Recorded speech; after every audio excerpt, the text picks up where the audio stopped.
Well, hello, everybody. Welcome to Apprenticeship Carolina's second podcast. We are here reporting from Plant Spartanburg at the BMW plant at their new training center. It's a very exciting day because we are in November and it is South Carolina Apprenticeship Month. And we are here to really get to know a little bit more about BMW's work as a trailblazer with apprenticeships in South Carolina, how they're supporting youth and adults through training them through very innovative technologies. And we're here to learn a little bit more about two of the leaders at BMW and how they're making this program happen. Before I jump in and introduce our BMW leaders for today, I wanted to tell you a little bit about Apprenticeship Carolina if you're new to us. Apprenticeship Carolina is part of the South Carolina Technical College System, and we help support businesses from all industries to develop and implement registered apprenticeships with the U.S. Department of Labor. We've been doing this since 2007. We work with over 1,000 businesses statewide, helping them advance, helping them cultivate the next level of talent, both working with youth and adults across the state. So today, we're here to learn more about apprenticeships and training at BMW, and really looking at the registered apprenticeship model, which is what Apprenticeship Carolina has helped so many businesses with since 2007. You might ask, what are registered apprenticeships? And we can start there because to learn more about BMW's model, it's good to have some basic foundation. Registered apprenticeships have been available in the U.S. for over 80 years, and they are programs that are called Earn While You Learn programs. They combine on-the-job training with classroom instruction, and that classroom instruction can happen at one of the 16 technical colleges in South Carolina, at a career and technology center, at a high school, or a combination of many different educational centers. And they provide mentorship to youth and adults who are learning a brand new career pathway. So BMW, like I said, has been advancing in this space for a while in South Carolina. And I have two very special guests with us here today. I would like to introduce them. Paul Sinanian, who's the Manager of Talent Programs and Training at BMW. Welcome, Paul. Thank you very much for this opportunity. And we have Eugene Grant, who's the Operational Lead of Vocational Programs. Those are two pretty big charges here at BMW. And as you can see, we are right now in the beautiful new training facility with behind us the Plant Spartanburg. What a gorgeous view, and thank you for being here. I wanted to start out and ask both of you if you could just tell us a little bit about your roles at BMW and what you do to support training. And Paul, we'll start off with you. Well, thank you, Amy. Thanks for having me. I tell people I have the coolest job at the plant. I get to deal with new young talent. I get to deal with working with continuing to develop all the associates that we have in the company and working with new technology. And I've been fortunate enough to be part of the new project to build this new training facility for the opportunity to really bring a new level of tools to be able to upskill our workforce. So I'm responsible for all of our talent programs, so all of our programs for apprenticeships, all of our programs for college internships, all of our talent development programs, and on the flip side as well, continuing the training and leadership and professional development training. Fantastic, Paul. And how did you get into this type of work at BMW? What led you here? Well, as an engineer, it was kind of something that was new for me. I was asked to come over and really work on the training center, and then happened to be at the right place at the right time, and they asked me to take over the training group, and it's been a fun journey. I've been in this role just 3 years, and I've been at BMW now 25 years, so I was in the product validation group, so have worked from the car now to our most valuable asset we have in the plant, and that's our associates. Wow, I'm sure you've seen a lot in those 25 years, especially with all the new innovations and equipment and just the different projects that you've talked a little bit about. So we'll hear more from you in a few minutes. But Eugene, tell us a little bit more about what you do here at BMW and how you support training in the apprenticeship program. Sure. I'm responsible for the vocational talent programs within the plant, which are external and internal.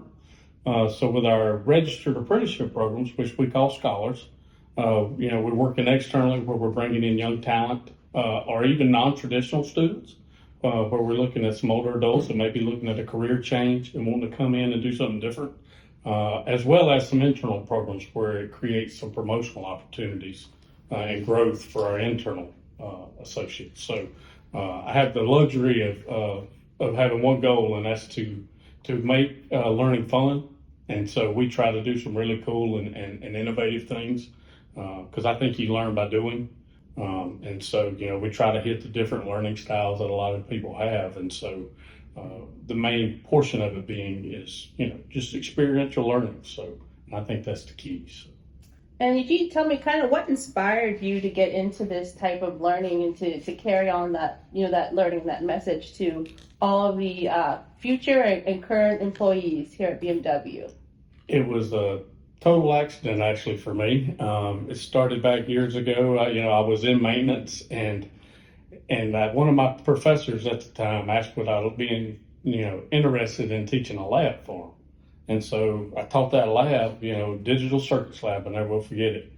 And when I left that evening, I knew what I was going to do for the rest of my career. And ever since then, I've been in some form of education or a learning environment, developing the workforce. So that's fantastic. So really a mentor, a professor really inspired you, and you're doing that now with all of the young people and adults in the community here. Yeah, it's about 32 years now I've been involved with adult education, either at the company level or with the technical college system. So, and I think that's been one of the biggest advantages for me as being a byproduct of our technical college system itself, is to show the growth that can occur. You don't have to necessarily come from a traditional 4-year university to end up in very successful career fields.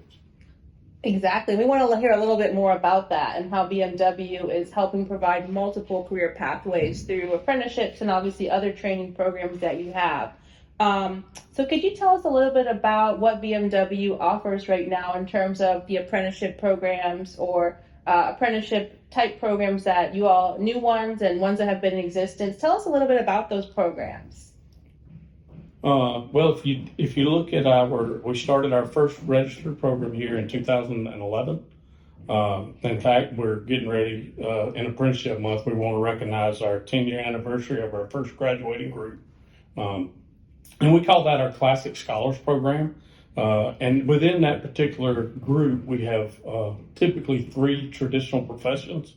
We have mechatronics, automotive, and logistics supply chain. But the one thing that we noticed over the last few years, especially since Paul's came on board our group and providing some strategic leadership with it, is we were missing some pools of people. And one of those pools was at the high school level. And so we took a really hard look at what we could do to open up a new program, a youth apprentice program. So we started that up 2 years ago now, and we call it our Rising Scholars Program. So we work with our local CATE centers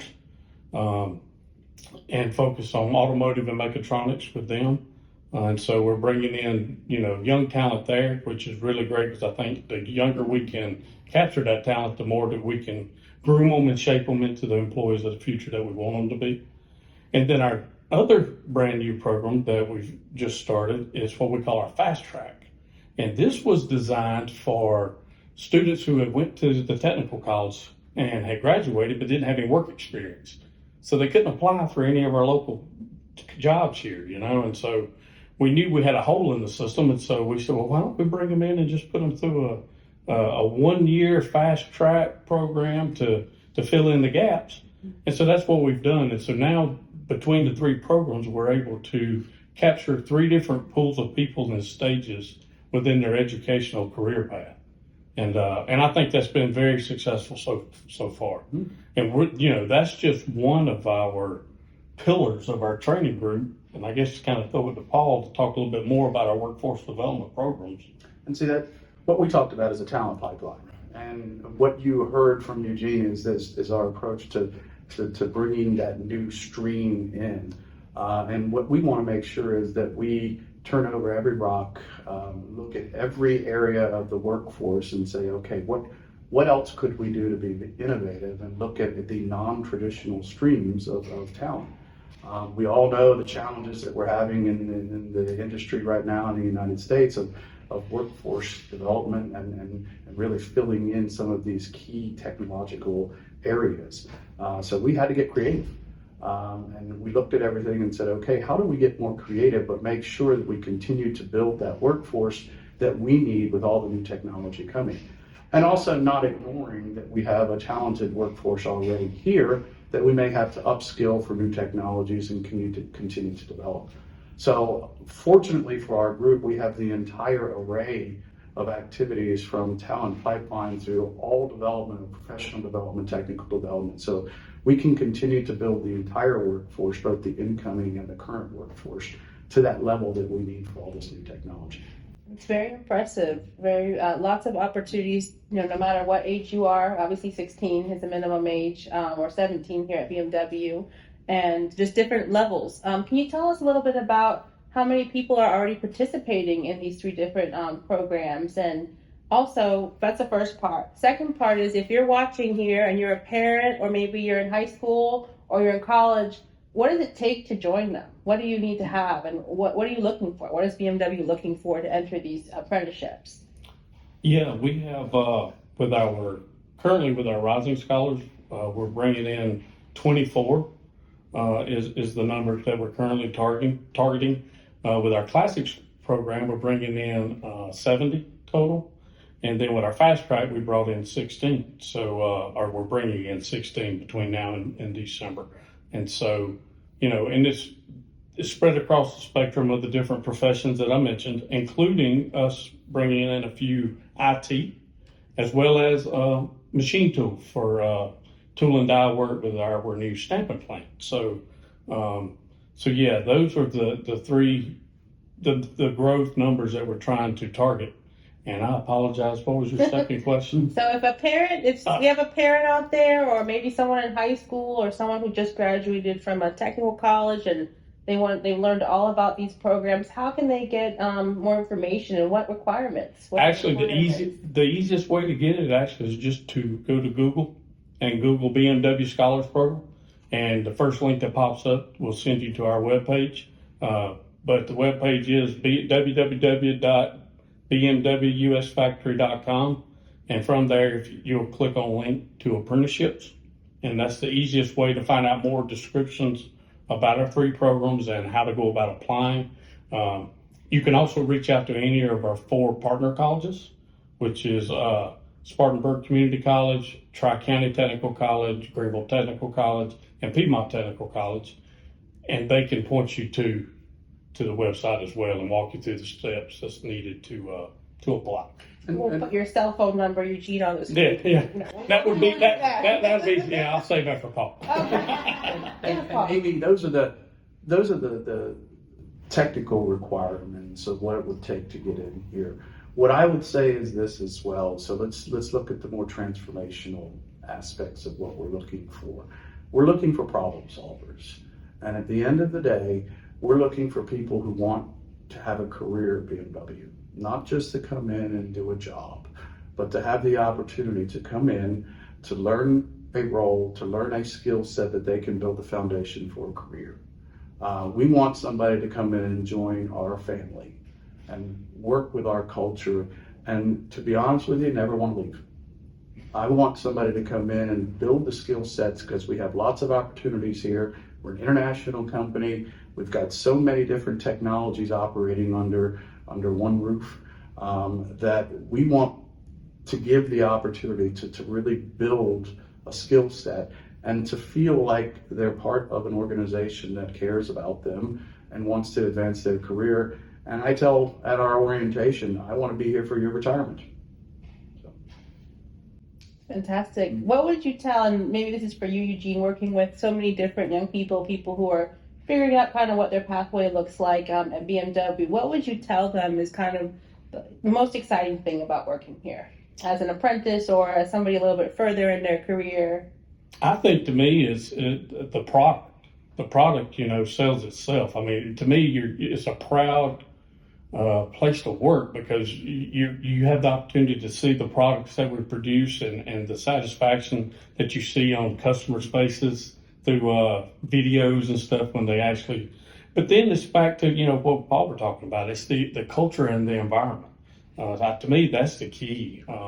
Because Paul mentioned too, our most important resource is our people, and so I think bringing in the right people with the right mindset and the right attitude, that's the key to creating an environment where people are going to thrive, whether they come in one specific role and then want to move over to another.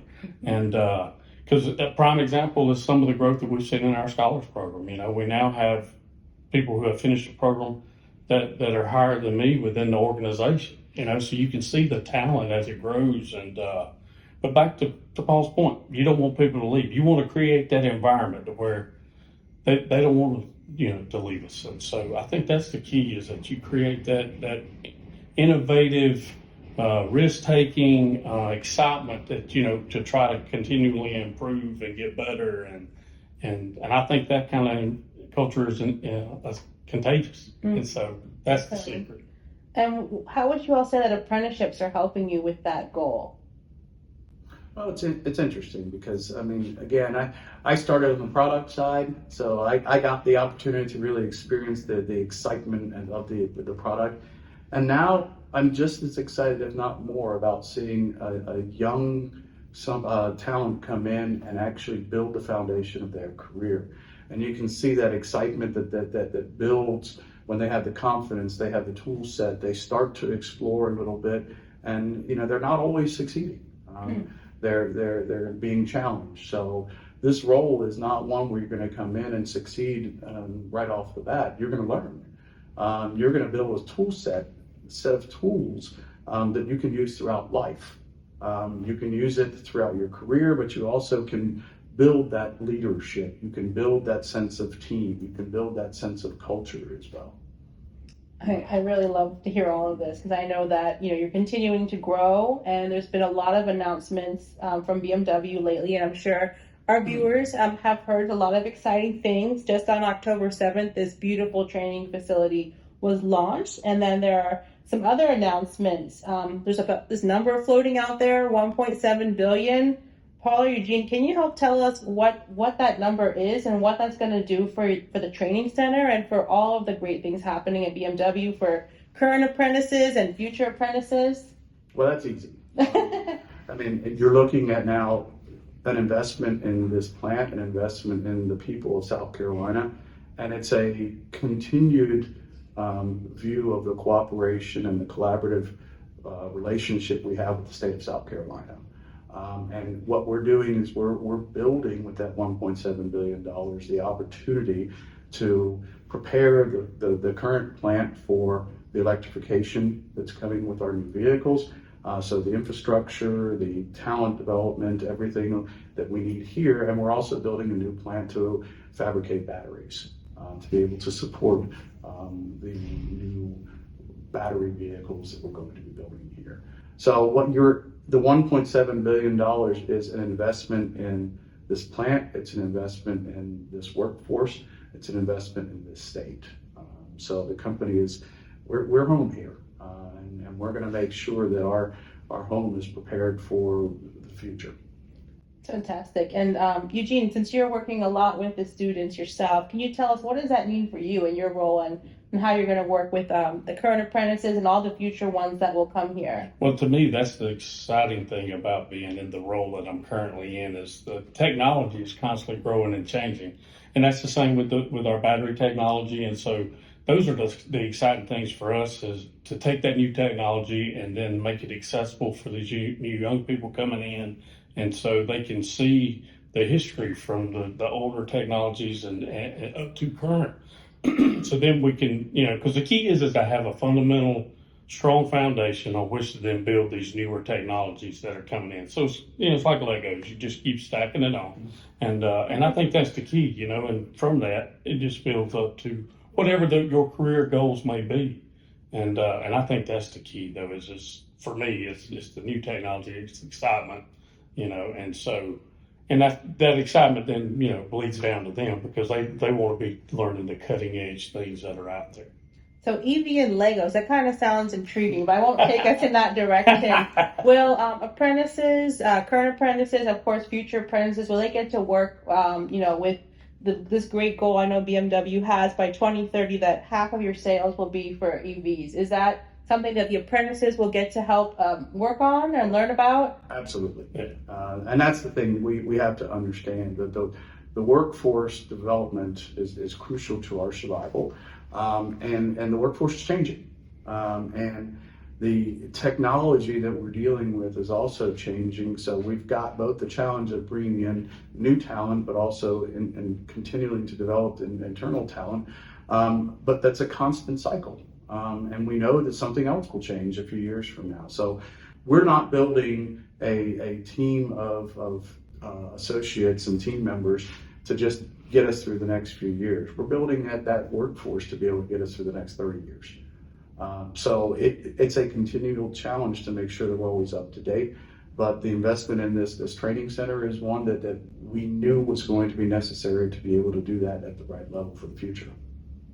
Anything, Eugene, you'd like to add to that? I think the key is, you've got to take, what is in the pool of candidates that's out there, and then take and grow them to what you need them to be. And I think with that, back to Paul's point, we're looking at, we're not looking today and tomorrow. We're looking 3 and 5 and 7 years down the road.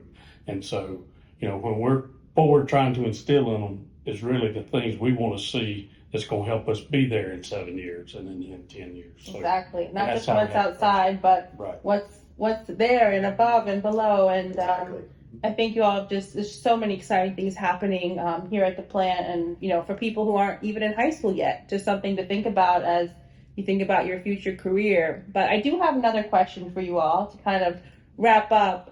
As a business, what would you tell other companies in South Carolina, whether they're German companies, European companies, or American companies, about the apprenticeship program and how it benefits? Obviously, BMW, we know how it's helping with your workforce needs, but what would you tell them as kind of a closing point and why they should maybe kind of look at what you're all doing as the apprenticeship model? Well, for me, I think the biggest advantage, it's a great opportunity that the state has provided all of us manufacturing companies to work with Apprenticeship Carolina, to seek that expertise on how to set up these training programs to help us grow our future workforce. As we all continue to, as the state attracts more and more manufacturing companies in, we're all struggling and fighting for the same talented people that are out there. So you have to be able to grow your own in a lot of cases. And to me, this is the easiest way to attract, retain, and develop people for the future of your manufacturing. To me, it's really simple. It's a paradigm shift. We've got to be able to, as the industries that you support, to think in a different way. It's no longer why we can't. It's why can't we? Why can't we do this? Why can't we try this? Why can't we try this? And what companies need to do right now is think, why can't we do that? And that's exactly where we went with our Rising Scholars program. I went on a business trip and I saw it somewhere else, and I walked back into these guys and I said, why can't we do that? And that's what ignited this movement into turning over every stone and trying everything possible. And what I think has to happen is companies need to sit back and say, we've got to be more creative and more clever on how we do this. And you guys have been a fantastic resource to us because we bounce ideas off you all the time. And some of the things work, but some of the things don't. And at the end of the day, if you don't ask the questions, you don't get an answer, yes or no. So I would say this, why can't we? That's a really good point. As our viewers know out there, Apprenticeship Carolina is service provided free of cost to any business in South Carolina, help you design the apprenticeship, help you revise the current apprenticeship, help you with grant funding. We have up to $3,000 right now for tuition, books and supplies, and up to $1,000 for stipends. So just reach out to us if you're interested in those resources, and obviously meeting with companies such as BMW to help them assess their current workforce needs and new apprenticeships that we can create either at the youth level or at the adult level. That's something that we do every single day. I know you all can't share any other big announcements with me here because that's just not how things work. But is there anything exciting you want to leave with our audience just to wrap us up in terms of something new that they can kind of look out for? I think for me, I mean, the big, it will be, some things that we're looking at working with our educational partners at the elementary, middle school level. You may see some exciting things coming there in the near future. So That was going to be mine. I mean, we've got a mature strategy now for dealing with universities, for technical colleges, for community colleges, and now into high schools. And I came back to him and said, why can't we go into middle schools? Why can't we go into elementary schools? Why can't we go to special interest groups? We just had a conversation yesterday to say, why can't we cover more of the South Carolina team members and potential team members we see out there? So we're turning over every rock to try to find even more people that we want to be able to bring into our team. That's really exciting. So all of the elementary school children out there and their parents and family and relatives can maybe see Eugene and Paul coming out there. Maybe not you all, but some of your colleagues. And that's really exciting to really help spread the word about the great opportunities that BMW can provide, not just for the short term, but for that long-term career that Paul was saying would like to see you at your retirement party. Whenever that happens, that's a really long ways away for me, according to what I've seen. But anyway, we'll leave that there. I want to thank you, Paul and Eugene, so much for taking time out. I know how busy you are with this brand new center that you've opened and all the new projects ahead. And we're just excited that you're celebrating 10 years of the Tech Scholar program. That just shows the tremendous success that you've had, and all the new employees who have gone through that program and what they've gained and how they're helping be part of this new chapter for BMW. So we are just very happy to be so closely partnered with you all on all these expansion efforts. And we want to thank you for your time again. And thank you all for joining us. Thank you. Thank you, Amy. And again, thank you for all the support you guys have given to us. I mean, it's really been a game changer. Yeah. So, appreciate it.